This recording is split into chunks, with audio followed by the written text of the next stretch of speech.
Hello, everyone. Cool Guy Reacts back with another reaction. So, y'all, I think y'all get one or two reacts today. This one and Master Newest Game Series, or just this one. Because I've used that for other channels, so yeah.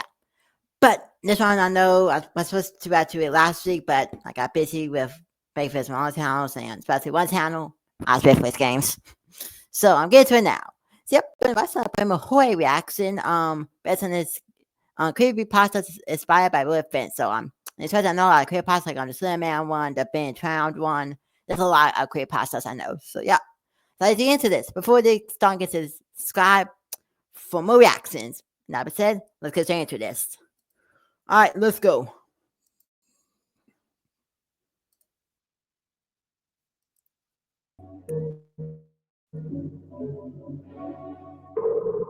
The Gansfield experiment is a psychological and paranormal test designed to explore extrasensory perception, also known as ESP.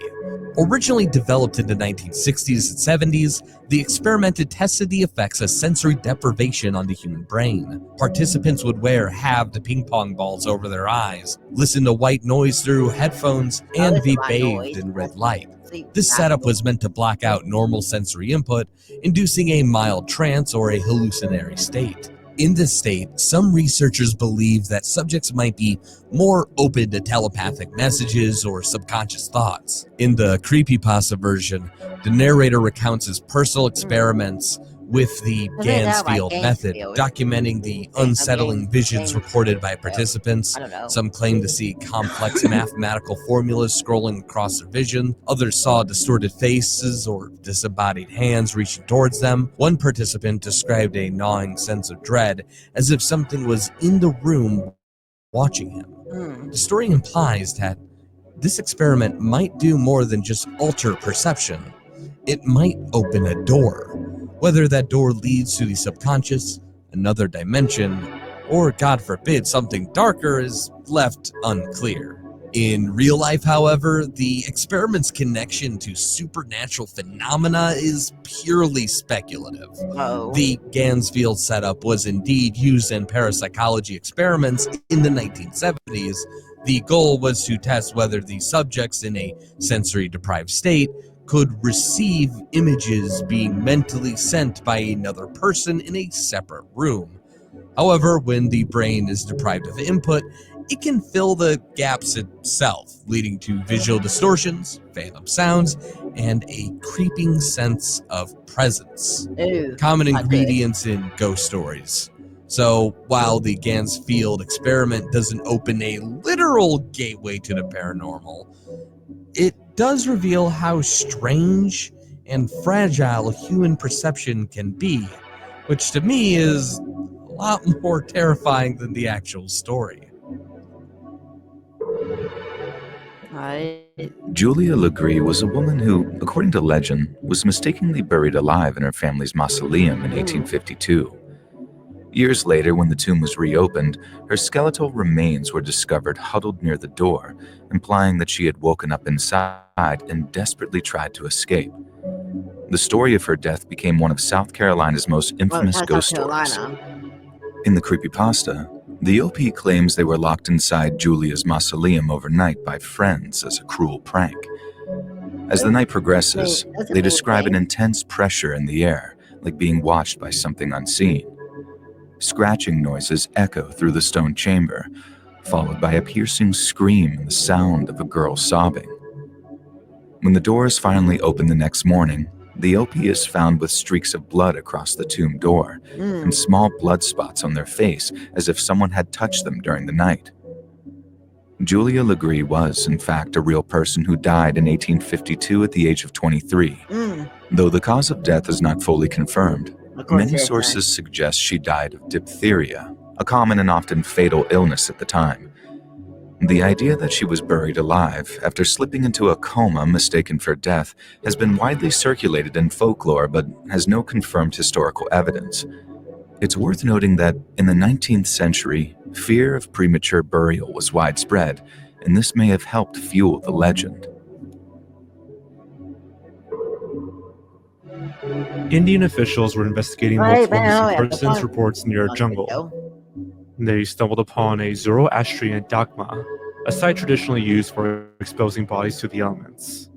However, this particular dogma holds disturbing anomalies. 1. The bodies found there did not match the descriptions of the missing people, and locals failed to recognize any of them. 2. Unlike typical dogmas, no birds were present to consume the corpses, only That's maggots and gross. flies. 3. Officials never conducted a full count of the bodies, as they felt uneasy and avoided prolonged investigation. 4. A deep pit in the center contained festering blood, far more than the surrounding corpses could have supplied. 5.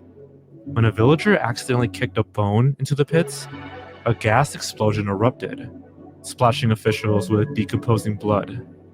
Those affected became delirious, ranting about being tainted by a Hiraman, or a Zoroastrian embodiment of evil. They later died in quarantine after attacking hospital staff. And 6.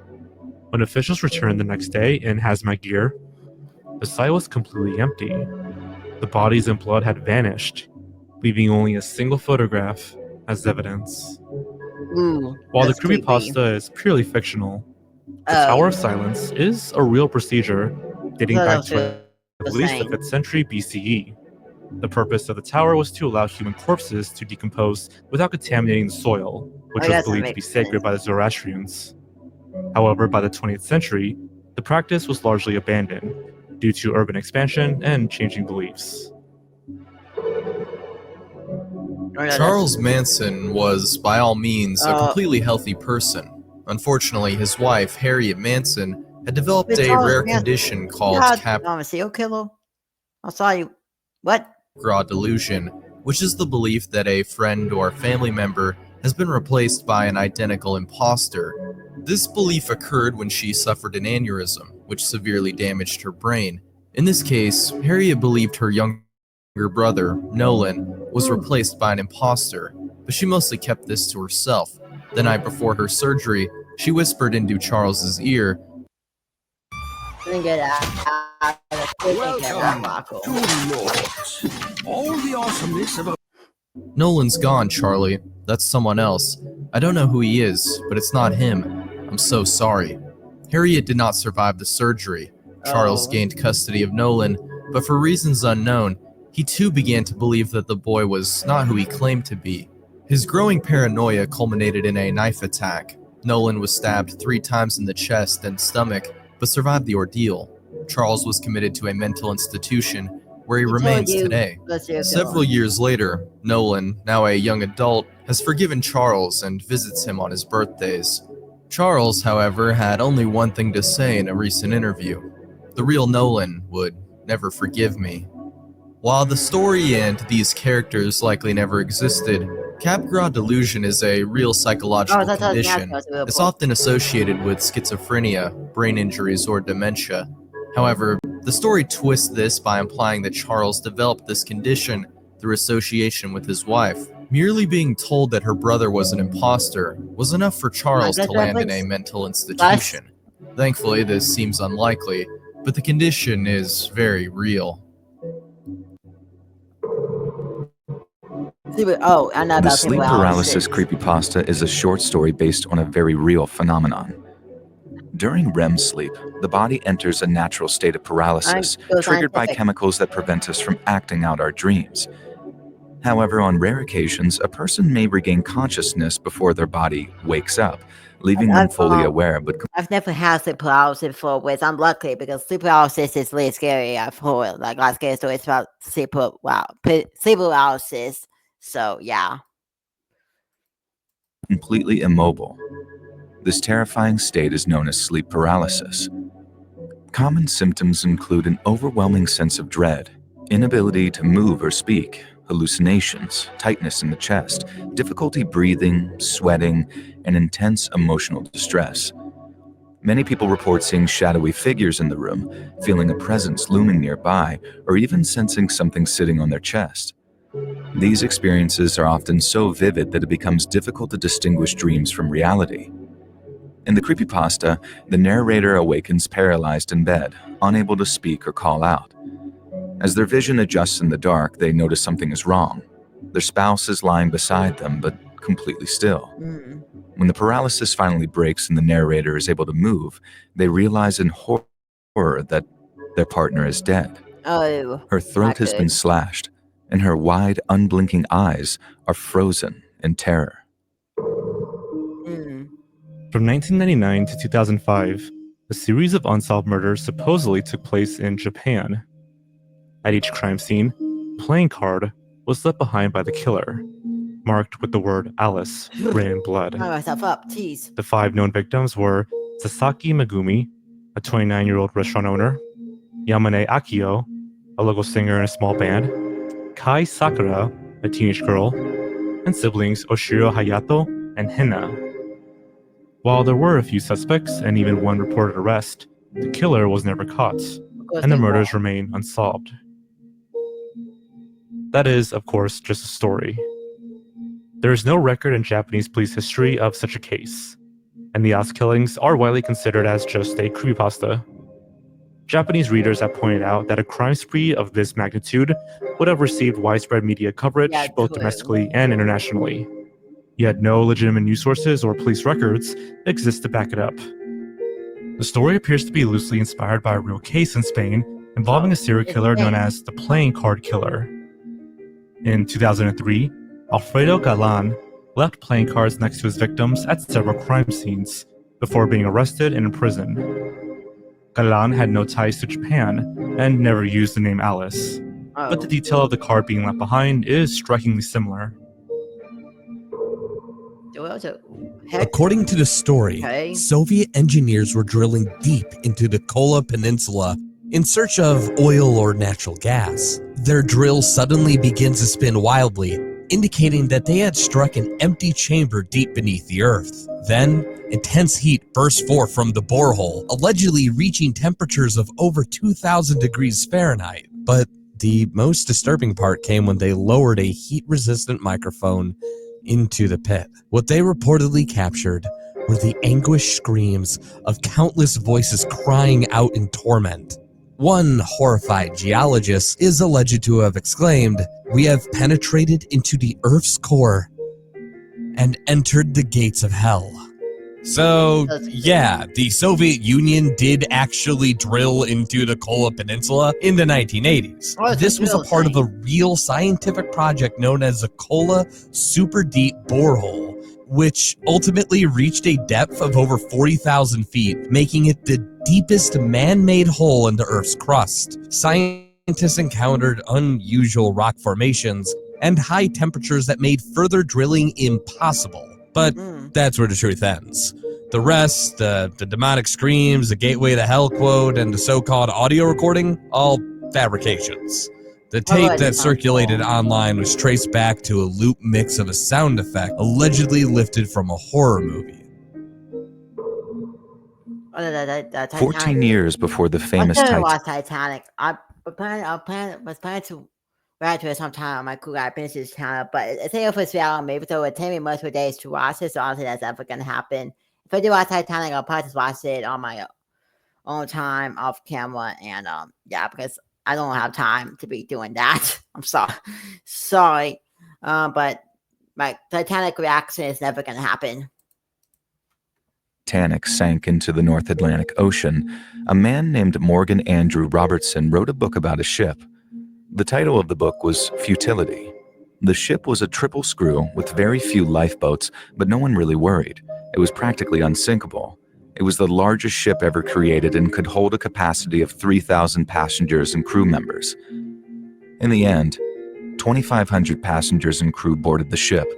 Then, one April night, moving at 25 knots, the ship struck an iceberg on its starboard side.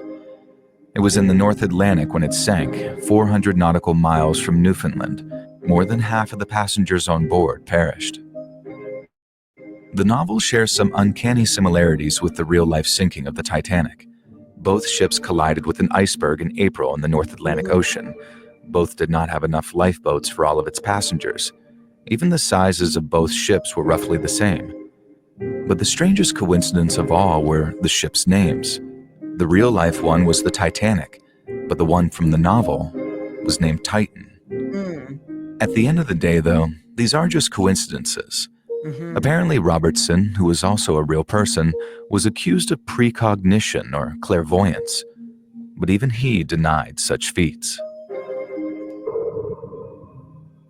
The Game Boy camera was a digital accessory released in 1998, allowing users to take photos and play minigames. Not a Game Boy because, yeah. But talk to people who got Game Boys. With their Game Boys. However, by selecting the Run option in the menu, users would trigger a disturbing event, a distorted face appearing on the screen, accompanied by the unsettling phrase, "Who are you running from?" Different versions of the Game Boy camera featured multiple eerie faces, each crudely edited with drawn-on features like fake hair, eyebrows, and symbols on their foreheads. The creepypasta tries to link these images to a kidnapping by a cult, with the face marked by a black star representing the leader, while others bore wave symbols, supposedly indicating disciples. The final face, lacking any symbols, was theorized to be the victim. In reality, though, there is no confirmed evidence of the Game Boy camera being linked to any such crimes. The accessory was very real, though, as were the strange images and messages it would sometimes conjure up.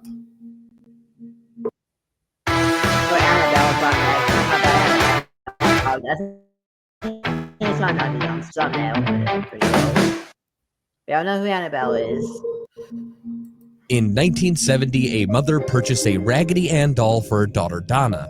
Some days later, the two noticed that the doll would move on her own. Sometimes they would come home and find the doll in a completely different room or in a different position. In one instance, Donna noticed a blood-like stain on the doll. Frightened, they turned to a spiritual medium for help, and a seance was performed. According to the medium, the doll was possessed by a girl named Annabelle, who tragically passed away as a child. Feeling sympathy for the spirit, Donna kept the doll, until one night, Annabelle seemingly struck again. Donna's roommate Angie was found dead in her bathroom with the words "Wanna play" written in blood across the wall. Eventually, paranormal investigators Ed and Lauren from Star saying, "Wanna play a game?" Warren took possession of the doll, declaring it an extremely dangerous entity. Today, Annabelle is housed in the Warren Occult Museum in a locked case, where she's said to still be active. Snapping back to reality, almost this entire creepypasta was taken from an actual paranormal investigation in the 1970s. Ed and Lorraine Warren are real people, and they supposedly received a Raggedy Ann doll from a student nurse who claimed it was acting strange. And yeah, the doll does reside in a real museum called the Warren Occult Museum. It was even the inspiration for the Conjuring movies.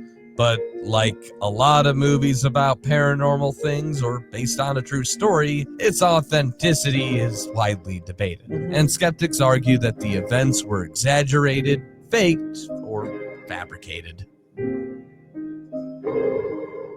The Smiling Man is a story about a strange encounter a person had during a late-night walk. The OP lived in a major US city, and one night, he encountered a man dancing from a distance. He was tall, lanky, and was wearing an old suit. He also had an incredibly wide smile plastered on his face. The OP walked away to cross a nearby street, and when he glanced back, he noticed that the Smiling Man stopped dancing and was facing him. As the OP continued to walk, the Smiling Man kept following him. Then, he began running towards him. Unnerved, the OP ran through the dimly lit street until the Smiling Man was nowhere to be seen. Afterwards, the OP never walked out late at night again and eventually moved away. While the Smiling Man is a creepypasta, it actually started as a Reddit post on r/letsnotmeet, a community for people to share their scary true encounters. The story was posted by user Blue Title, who during an AMA insisted that the story was based on a real encounter he had in Seattle, Washington. At the end of the day, it is just a story. But the idea of a strange encounter with a weirdo late at night in a big city isn't too outlandish. In 1904, a bus transporting convicts had crashed, allowing the prisoners to escape into the nearby woods. Over time, authorities recaptured all but two, Marcus A. Walster and Douglas J. Griffin. As police continued their manhunt for these two, they would encounter mutilated and half-eaten rabbits throughout the area. Eventually, Marcus was found dead near Fairfax Station Bridge, clutching a crude weapon. However, the killings continued and Douglas was blamed for the carnage, earning the nickname the Bunny Man. The story takes a darker turn when, on Halloween night in 1905, 3 teenagers were found brutally murdered at the bridge. Their bodies were hung from the overpass of the Fairfax Station Bridge, so that their dangling legs were seen by oncoming traffic. Since then, the bridge had been dubbed the Bunny Man Bridge, and every few years, gruesome murders would occur there. The Bunny Man legend originates from 2 documented incidents in Fairfax County, Virginia in 1970. Historian Brian A. Conley researched the legend and found reports of a man in a rabbit costume threatening people with an axe. The first incident occurred on October 19, 1970, when Robert Bennett, a U.S. Air Force Academy cadet, and his fiancée were parked on Guinea Road in Burke, Virginia. Suddenly, their car window was smashed, and a man in a white suit shouted at them about trespassing. As they fled, they found a hatchet inside their car. When questioned, the couple disagreed on whether the man was wearing long bunny ears. The second sighting happened 10 days later on October 29, 1970, when security guard Paul Phillips encountered a man in a gray, black, and white bunny costume at a construction site. The man chopped at a porch post with an axe, warning Phillips not to approach. Despite police investigations, no suspect was found, and the legend grew. Of course. Unexplainable photograph is the shortest creepypasta on the list, so for that reason, we'll read it verbatim. This photo was taken on a mobile phone. The little girl you see crying refused to be a part of the group, as she said a little boy was scaring her. Thinking very little of her tantrum, the little girl's mother took the photo anyway. She later discovered what the child was crying about. Look closely at the knee-height space between the second and third girl from the left. That, I suspect, is the reason why the little girl was crying. The accompanying image is a classic ghost photo, which began circling the internet in the 2000s. It was taken by a 17-year-old Matthew Summers on his mobile phone as he and his friends prepared to head out. Like most ghost photos, though, its authenticity is widely debated, and skeptics believe that the face is simply a result of humans being good at finding patterns and randomness. No, that one was really real.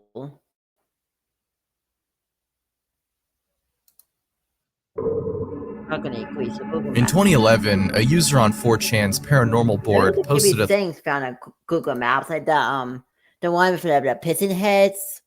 That one in Japan, I think, or China. Yeah, that one's creepy.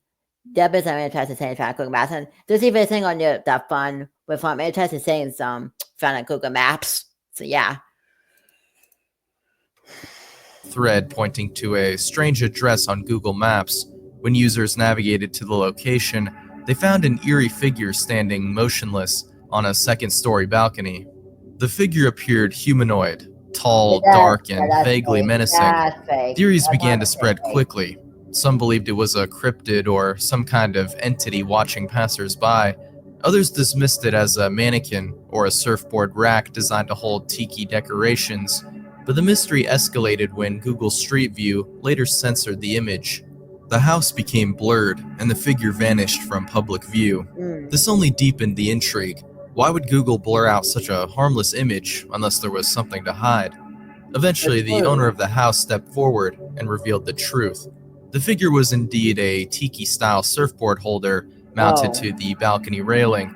He explained that after the address went viral, he received unwanted attention, including visitors and concerns about potential theft. As a result, he requested that Google blur out the image to protect his privacy and property. The Red Room. The Red Room curse is a Japanese internet legend about a mysterious pop-up that appears on a victim's computer, asking, "Do you like the Red Room?" Supposedly, the pop-up would kill any person it encounters. One day, a man named Eric was told about the urban legend by a friend of his, Ramsey.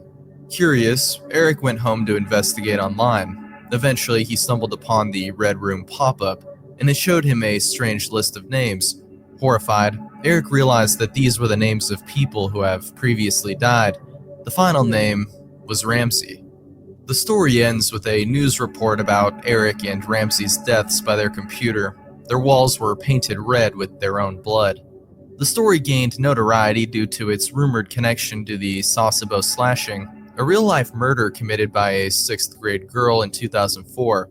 Some claim she was obsessed with a flash animation depicting the Red Room curse, I think though this Good Bruce talk about this. He's like Good Bruce. I'm planning to kind of doing Good Bruce reactions soon. Whenever he uploads this next video, I'll be doing a reaction to it. But yeah, I think Good Bruce talked about this. This link remains speculative. Gloomy Sunday. It's another song Gloomy that Sunday is a song composed in 1933 by Hungarian pianist and composer Rezo Serez. It gained international notoriety as the so-called Hungarian suicide song due to claims that it supposedly drove dozens of people to take their own lives. According to the legend, the song's mournful melody and bleak lyrics struck such a deep emotional chord that it compelled listeners to end their suffering. Serez initially wrote the piece in an attempt to win back his ex-girlfriend. They briefly reunited, but soon after, she tragically died by jumping from his apartment window and leaving behind a note that simply read the song's title. The version of the song released to the public was edited, with rewritten lyrics that focused heavily on death and grief. Despite this, the melancholic tone remained intact. In 1968, Serez himself also died by suicide, which fueled the song's dreadful reputation. In reality, Gloomy Sunday is very much a real song, and Rezo Serez was a real Hungarian musician. His tragic death is a documented fact, but the claims surrounding the song's influence are widely considered an urban legend.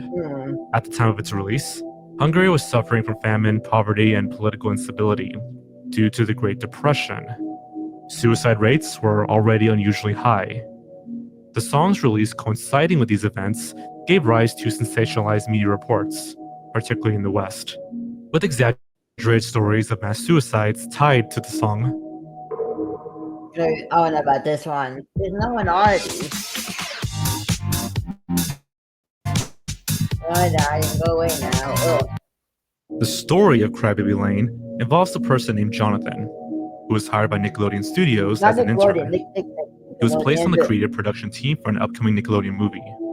However, the director, Peter Lorre, wanted it to be as scary as possible, far beyond what is appropriate for children. Ideas involving death and cannibalism were suggested, and strangely, Jonathan was the only one to object. Then, in true creepypasta fashion, Lorre started to show pictures of dead children to his creative team. For some reason. Brian Jonathan was escorted out of the studio, and he never returned. The film, called Cry Baby Lane, was eventually released by Nickelodeon, but was never seen again after its premiere.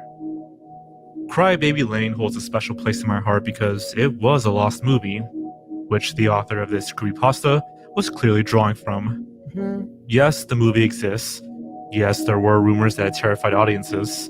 And yes, it never re-aired after its Halloween premiere. But everything else is obviously fake. And when Crybaby Lane was found, it was nowhere near as violent as the pasta made it out to be. Nickelodeon must have caught on to this story because they promoted the re-airing of the film as their banned movie that was locked away for being too terrifying. With the doll. In the 1800s, Thomas Otto and his family moved to a mansion in Key West, Florida. One day, the family's servant, an unnamed woman, was caught practicing black magic. Before she was fired, she gave a doll to the Otto's son, Robert. The boy loved the doll and named it after himself. But soon afterwards, strange events began to occur, such as objects moving on their own and the sound of giggling heard throughout the house. Other servants began to quit out of fear, so Robert's parents hid the doll in their upstairs attic.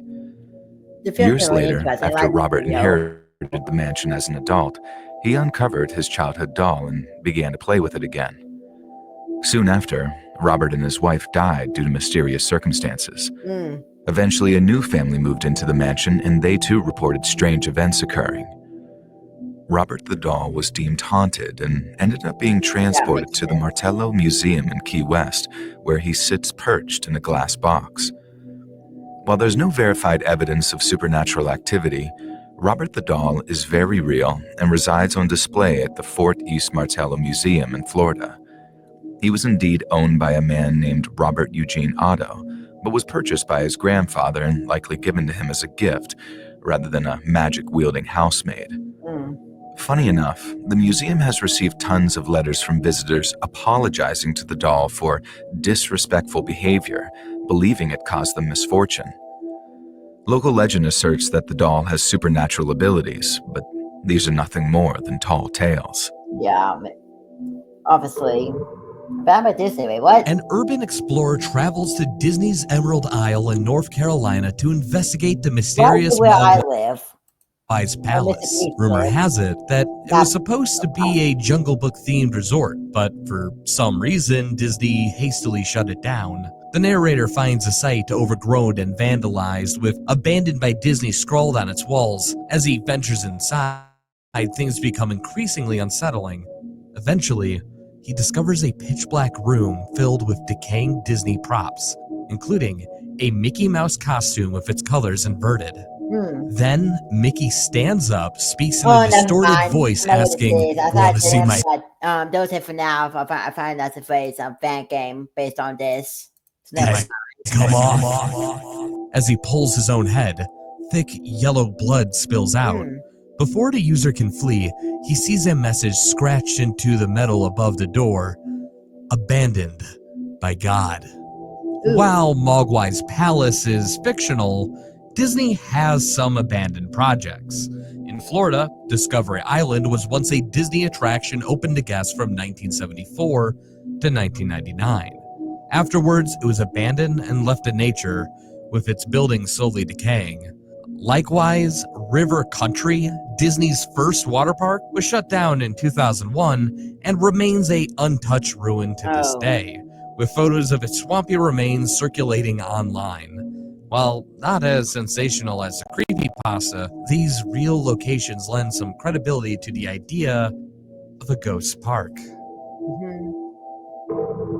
The story goes that we'll save for the most famous one for last. Russian researchers in the 1940s tested a special gas on 5 subjects to keep them awake for 15 days.